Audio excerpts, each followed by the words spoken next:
Now let's swing by Goss's garage and see what clever car care advice MotorWeek's Top Tech has for us this week.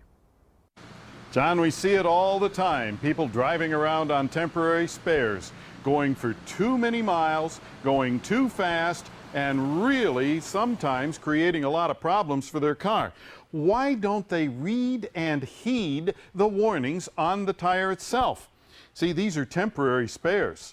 They're not designed for long distances or high speeds, and it tells you right on the tire how far you can go, how fast you can go, and it also tells you something else, how much pressure should be in it. You should be checking the tire pressure because many of these things don't have nearly enough pressure. But you may need a special tire gauge simply because the pressure that's required in these temporaries is much higher than it is on a regular tire. Okay. But why don't you want to go longer distances or higher speeds? Simply because the temporary tire is smaller, therefore it turns faster than the one on the other side of the car. This can create damage inside the differential or the final drive of the vehicle. Don't do it. All right. Batteries. A lot of people like to disconnect batteries. You shouldn't be doing that without reading a service manual first. Reason is very simple. Modern cars have computers. Computers have all of these chips and so on in them, not unlike this personal computer board. And if you disconnect the battery on some of these vehicles, you'll wind up with a situation where the computer may lose some of its memory.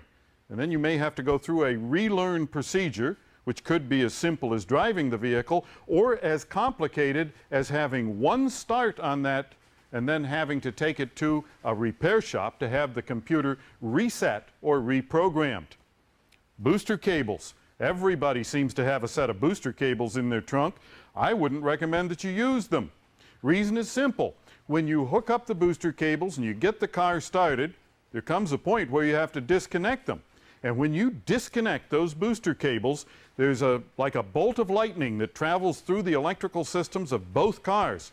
This can cause future damage to the electronics, including the computers. And some of these computers today are over $2,000. What should you do?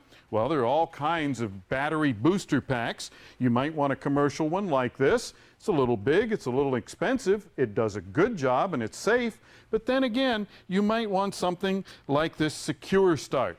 It's inexpensive, it's small, it's lightweight, it has a holder that'll go on the wall to keep it positioned and keep it fully charged, but it produces up to 900 peak amps to get the car started safely, something that you really ought to consider. And if you have a question or a comment, write to me. If I use your letter, I'll send you a MotorWeek t-shirt. The address is MotorWeek, Owings Mills, Maryland, 21117.